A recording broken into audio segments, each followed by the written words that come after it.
What's up, guys? Marc from Beyond the Real here, and today I want to talk about Mayans MC episodes 1 and 2 season 3.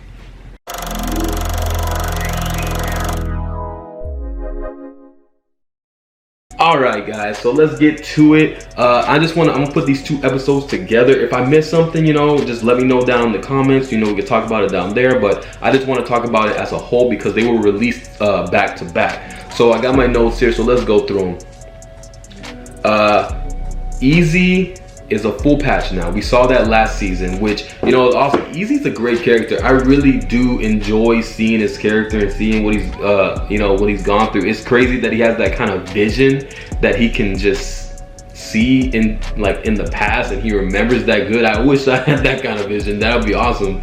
But yeah, Easy is now full patch, and he's a member at that table. One of the things I find weird about when I was noticing it in these two episodes, it seems like anybody can give an opinion and Bishop actually follows their opinion. It feels like he listens to Angel a lot, and also we see later on in episode 2 that he listens to Easy a lot. So I find that a little weird, but I'm just looking back towards Sun, and I never, Clay always used either the Sergeant at Arms or he used the VP, which was Jax, and that was usually it. Besides, his little own lies and secrets that he was handling. Angel in episode 1 and episode 2, he's trying to deal with not seeing his kid.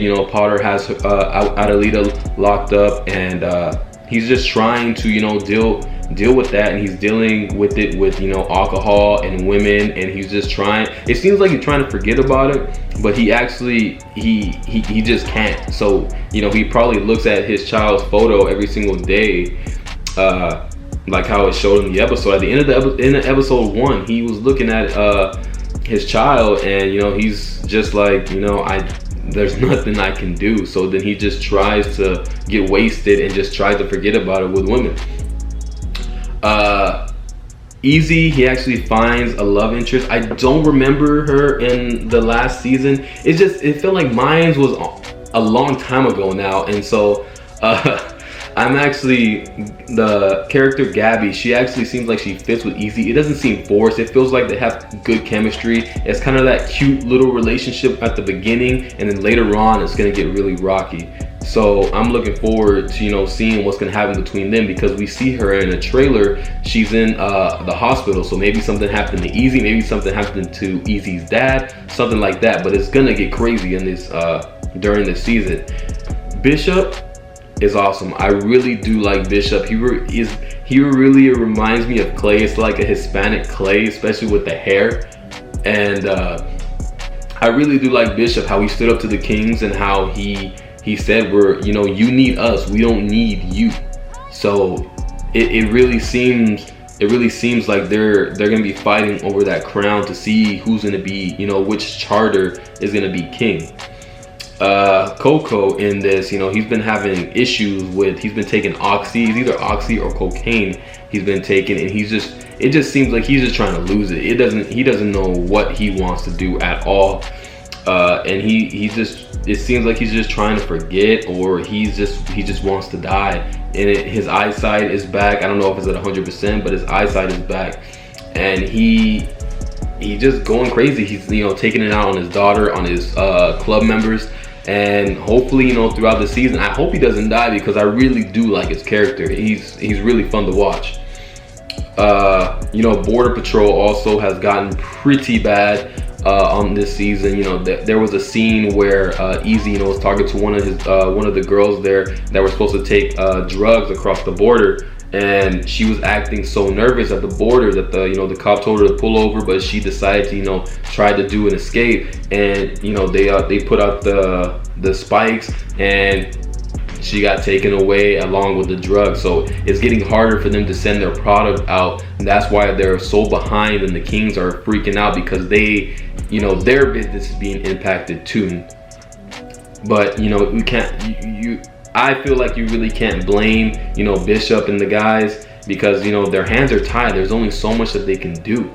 So yeah, that's going on with the border. Galindo, he's having it really seems like he's blaming everybody else in episode 1. It seems like he's blaming everybody else but himself for his mother's death. He goes to his mother's therapist, the one that she was supposed to be talking to. I don't know if she was, because she would always leave.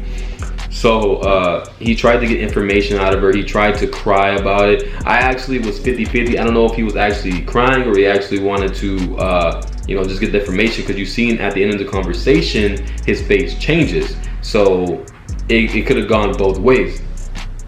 But Galindo, he tried to get the information, but he couldn't get it out. Also, he's cheating on Emily. That's something that I don't remember if that happened last season also, but I feel like he's just over it. He doesn't want to be around Cristobal.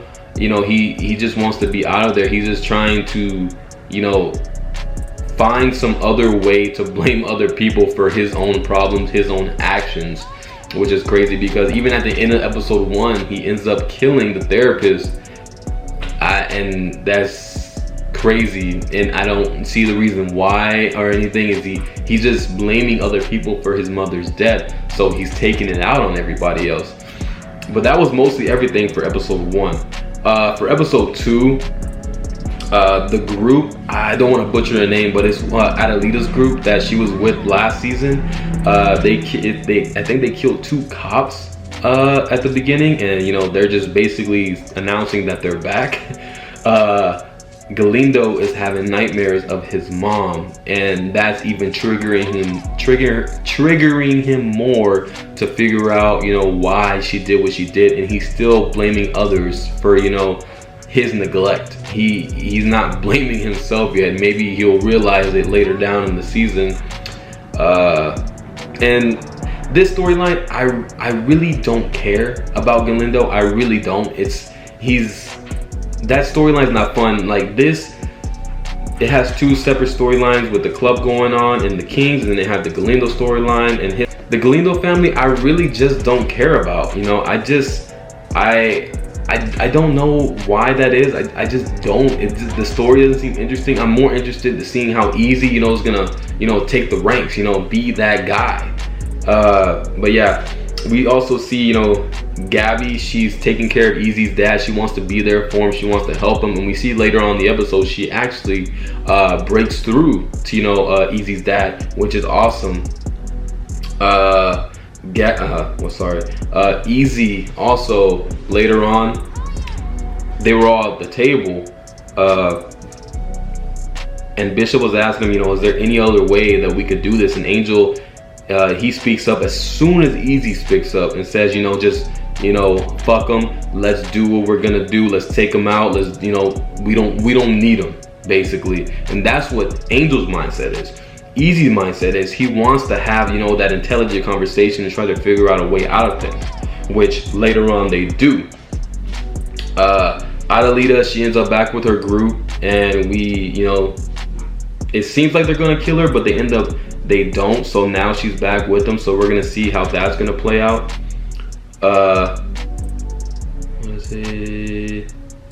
Minnie is gone. I don't remember Minnie from the last season. I guess she's important to Adelita. I don't remember her. There's so many characters, it's hard to remember. So hopefully there's a little more clarification later on. Emily, she's having trouble taking care of her son. So Miguel, when Galindo ends up sending Emily's sister there to help her out. And she's way better with Cristobal than Emily is, so that was pretty good. Easy changed Bishop's mind, and they sat down with the Kings, and they actually came up with a plan that's actually probably going to benefit, Bishop as well. So there can only be one king, not multiple. Because I think this is how it works. I think that how Sam Crow and Sons of Anarchy were the main, go-to guys to get everything done, like with weapons, even at drugs at one point, they were the go-to guys, even with the Irish, they had all those connections. And I feel like over here in the Mayans, they have multiple kings that do all those kind of things, and now they're just trying to bring it down to one. So that's going to be pretty cool to see also, you know, when Bishop takes the ranks, or maybe Bishop ends up dying this season and someone else takes the ranks, and someone is still going to be that one king. So hopefully we see something like that. Like I said, Galindo blaming everybody else because he ends up killing Paco. I was like, what the hell was that? You know, we just got to see a sweet, you know, scene with this kid, and then he's just gonna die the next scene. I was like, this is seriously some bullshit, because I didn't even like Paco. I remember him last season just taking care of the mom, and now this season he has more character development and then he dies. I'm just like, wow. I'm just like, that's crazy, man. What is it? Alvarez and Nestor on that scene also, they seem very concerned, like, oh my, like, are we next? It seemed like that's what they really cared about. And hopefully Alvarez isn't next. So we see Alvarez look at his Mayan ring, and it looks like he wants to go back. It seems that way. I don't know if it's gonna be that way, but it seemed that way. So, you know, I guess we might see a little bit of betrayal against Galindo, maybe. So let's just keep looking out for that. And this is where it got a little weird, but it was cool. Meth Mountain. Coco goes up to Meth Mountain, and he basically wants to get his oxy. He wants to get something to help him with his pain. And he goes there, he talks to a guy named Butterfly. Once he's there, it looks like everything's going according to plan. But then Coco, instead of just taking the drugs that he was given, ends up pulling a gun on Butterfly, and Butterfly told him it's not gonna end well for you. And as soon as he started running, Butterfly whistled, and they ended up getting him. And they brought him back down. It seemed like they were gonna kill him, but there was a character there that called out Coco's name, and now that Coco was just knocked out. So we'll see next on Tuesday what's gonna happen with that, because that was pretty crazy. That was intense though. That was seriously intense. I was really worried about Coco. I thought he was gonna die. He's one of my favorite characters, and I hope he doesn't, because I really want to see how far they can take him, and hopefully he goes all the way into the end. Hopefully. But yeah, guys, that's my review for Mayans season 3 episodes 1 and 2. Keep checking back. I'm gonna review the whole season of Mayans, and I'm really looking forward to seeing, you know, even with the Sons, you know, what's gonna happen with the Sons of Anarchy that, you know, got taken down. You know, I can't wait for that. So yeah, guys, just make sure you subscribe, make sure you hit that like button, and come back and check back for more.